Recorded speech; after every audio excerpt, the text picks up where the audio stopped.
ভাইয়া আমি শাহরিয়াকে ভালোবাসি, তাকে ছাড়া আমি বাঁচবো না। আর সে আমার সাথে রুম ডেট করতে চায়, তাই তার জন্য আমি প্রোটেকশন রেখেছি। তুই আমার মেয়ে না, কখনো না, কারণ আমার মেয়ে এত খারাপ হইতে পারে না।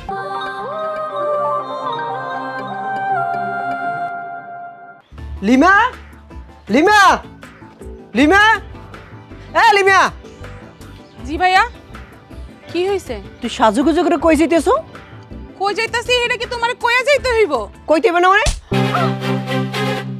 কি রে, তুই ওর গায়ে হাতুড়ে লিখেন? ওরে কিসের জন্য মারছি জিজ্ঞেস করো ওরে। এই দেখো ওর ব্যাগের ভিতরে জন্ম নিয়ন্ত্রণ পিল আর কন্ডোমের প্যাকেট, বুঝতে পারছো? তুই আমার মেয়ে? হ্যাঁ, তুই আমার মেয়ে?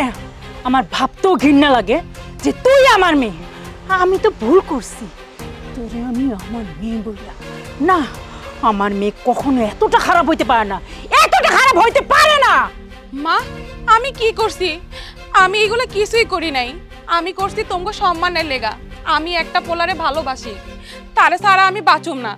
আর এগুলা রাখছি নিজের নিরাপত্তার জন্য, যাতে তোমার মান সম্মান নষ্ট না হয়। রিমা, এগুলো তুই কি বলছিস? আর কোন কুত্তের বাচ্চা তোরা এই রকমের ভালোবাসে বলতো? যারা এই ধরনের কাজ করে তারা কখনো মন থেকে ভালোবাসে না।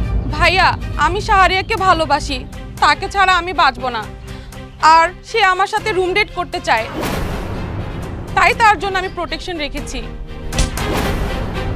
তুই আমার মেয়ে না, কখনো না, কারণ আমার মেয়ে এত খারাপ হইতে পারে না। মারো মা, মারো, আরো মারো, মাত্র এই কয়টা থাপ্পড়।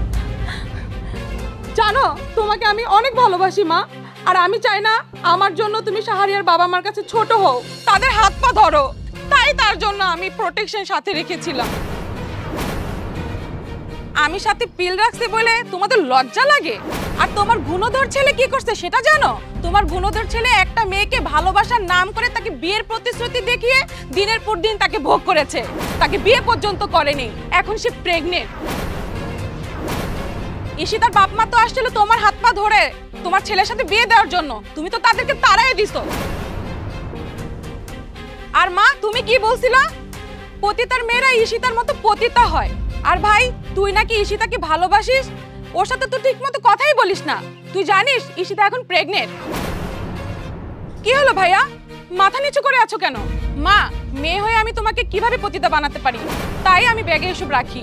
তুমি তোমার গুণধর ছেলেকে বলে দিও ওইসব যাতে তার পকেটে রাখে, আর যাতে কোনো বাবা মাকে তোমার পায়ে পড়তে না হয়। হবে না আর কোনো মা পতিতা। জানো মা, ঈশিতা সবকিছুই আমি আগে থেকে জানতাম। ভাইয়া ঈশিতার সাথে বিয়ের নাম করে যা যা করেছে সেগুলো যদি আমার সাথে ঘটতো তাহলে তুমি কি করতা মা? তোমার পায়ে পড়ি, তুমি এবার ঈশিতাকে গ্রহণ করে নাও। ভাইয়া তোর কাছে আমি কোনোদিন কোনো আবদার করি নাই, এবার একটাই আবদার করব, তুই ঈশিতাকে বিয়ে করে নে ভাই। আর মা তোমাদেরকে বোঝানোর জন্যই ব্যাগে এসব রেখেছিলাম, আমার কারোর সাথেই সম্পর্ক নেই।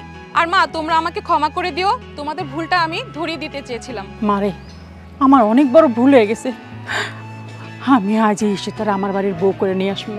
আমার তুই ক্ষমা করে দেবুন, আসলে আমি অনেক বড় অন্যায় করে ফেলছি। আমি আমার ভুলটা বুঝতে পারছি। আমার কাছে ক্ষমা না, ঈশিতার কাছে ক্ষমা চাও। তুমি এখনই যাও, ও তোমার পথ চেয়ে বসে আছে।